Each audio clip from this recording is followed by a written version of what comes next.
రాష్ట్ర వ్యాప్తంగా యూరియా గందరగోళం నెలకొంది. యూరియా బుకింగ్ కోసం ప్రభుత్వం కొత్త యాప్ తీసుకురావడంతో రైతన్నలు తీవ్ర ఇబ్బందులు పడుతున్నారు. అయితే కొన్ని జిల్లాల్లో యాప్ పని చేయకపోవడంతో రైతన్నలు మళ్లీ ఎరువుల దుకాణాల ముందు బారులు తీరుతున్నారు. ఇటు మహబూబాబాద్ జిల్లా మరిపేడ పిఎస్ఈఎస్ కు రైతులు భారీ సంఖ్యలో అయితే తరలివచ్చారు. చలికి వణుకుతూ క్యూ లైన్ కట్టారు. గంటల నుంచి క్యూలో ఉండడంతో తోపులాట అయితే జరిగింది. సో ప్రభుత్వం సరిపడా యూరియా అందుబాటులో ఉంచాలని కూడా అన్నదాతలు డిమాండ్ చేస్తున్నారు.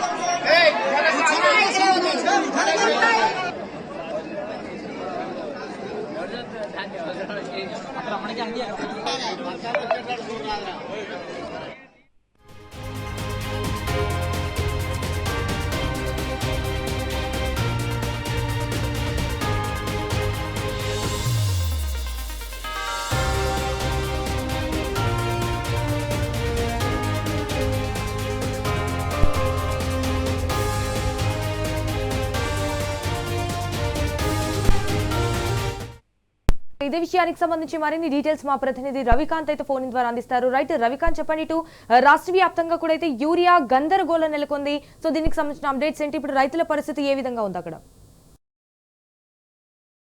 మళ్ళీ కాంగ్రెస్ ప్రభుత్వ హయాంలో యాసంగి సీజన్ సంబంధించినటువంటి రైతాంగానికి యూరియా తిప్పలు తప్పడం లేదన్నటువంటి అంశం ఉమ్మడి వరంగల్ జిల్లా వ్యాప్తంగా ఎక్కడికక్కడ బయటపడుతున్నటువంటి పరిస్థితి. మళ్ళీ పరిగాపులు కాస్తున్నారు రైతు వేదికల దగ్గర, అదేవిధంగా పిఎస్ఈఎస్ కేంద్రాలు ఏదైతే పూర్తి స్థాయిలో గ్రోమోర్ కావచ్చు, ఆగ్రో సంబంధించినటువంటి సెంటర్ల దగ్గర మళ్ళీ పరిగాపులు గాయాల్సినటువంటి పరిస్థితి, తోపులాటలు కూడా జరుగుతున్నటువంటి సందర్భం అయితే మనకు కనిపిస్తుంది.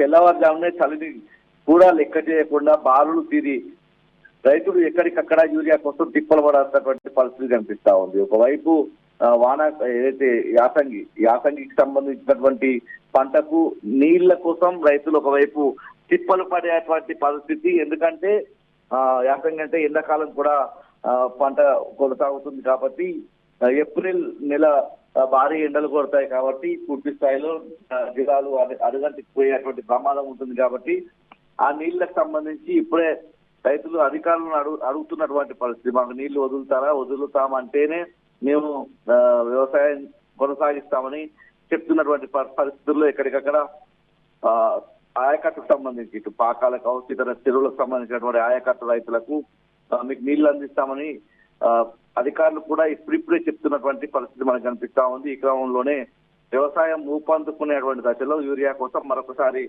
తిప్పలైతే రైతులకు తప్పడం లేదు. ఒకవైపు యాప్ తీసుకొస్తామన్నటువంటి పరిస్థితి, ఆ యాప్ కూడా సక్సెస్ కానటువంటి సందర్భమే. మహబూబాబాద్ జిల్లాలో ఇప్పటికీ అక్కడ జిల్లా అధికారి ప్రకటించి ఉన్నారు, మా దగ్గర యాప్ సంబంధించి సాంకేతిక సమస్యలు ఉన్నాయి, మరొకసారి ప్రకటించేంత వరకు ఆ యాప్ అందుబాటులోకి రాదన్నటువంటి అంశాన్నే అక్కడున్న వ్యవసాయ అధికారులు అయితే ప్రకటించినటువంటి పరిస్థితి. ఇదే సందర్భంలో పెద్ద ఎత్తున ఎక్కడికక్కడ బారులు తీరి ఉమ్మడి వరంగల్ జిల్లా వ్యాప్తంగా కనిపిస్తా ఉన్నారు. మహబూబాబాద్ జిల్లాలో ఈ తీవ్రత మరింత ఎక్కువగా కనిపిస్తుంది. నరసింహపేట మండలం కావచ్చు, మరిపేట కావచ్చు, కే సముద్రం కావచ్చు, ఈ విధంగా మహబూబాబాద్ జిల్లా వ్యాప్తంగా కూడా రైతాంగం ఇబ్బందులు పడేటువంటి పరిస్థితి కనిపిస్తా ఉంది.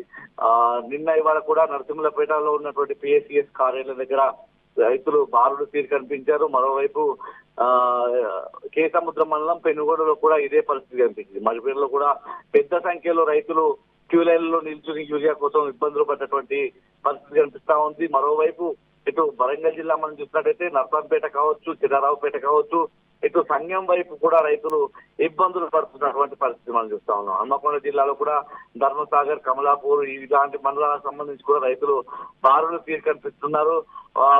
వందల సంఖ్యలో రైతులు వచ్చేటువంటి సందర్భంలో ఒక లోడ్ మాత్రమే లారీ వస్తే ఎక్కడ సరిపోతుంది అన్నటువంటి ఆవేదన రైతాంగం తమ బాధలు అయితే చెప్తున్నప్పటికీ అయినా ఇటు అధికారులు కావచ్చు, ప్రభుత్వం కావచ్చు పట్టించుకున్నటువంటి పాపన పోవడం లేదు. కాంగ్రెస్ సర్కారు తీరుపై రైతులైతే దుమ్మెత్తి పోస్తున్నటువంటి పరిస్థితి కూడా మనకు ఎక్కడికక్కడ కనిపిస్తా ఉంది. ఇప్పటికైనా అంటే పంట ఇప్పుడే మొదలవుతుంది కాబట్టి ఇప్పుడే ఆ సమస్యను రెక్టిఫై చేసుకొని ముందు అంటే 15 రోజులకు 20 రోజులకు ఖచ్చితంగా యూరియా అవసరం పడుతుంది కాబట్టి నెక్స్ట్ దఫా వచ్చేటప్పటికి ఈ సమస్య లేకుండా చేయాలి. వానాకాలంలోనే తీవ్రమైనటువంటి ఇబ్బందులు పడి పంట పండించాం కాబట్టి ఈ సీజన్ లోనైనా సరిపడినంత యూరియా అందించాలన్నటువంటి డిమాండ్ అయితే రైతులు ఉమ్మడి వరంగల్ జిల్లా వ్యాప్తంగా చేస్తున్నారు.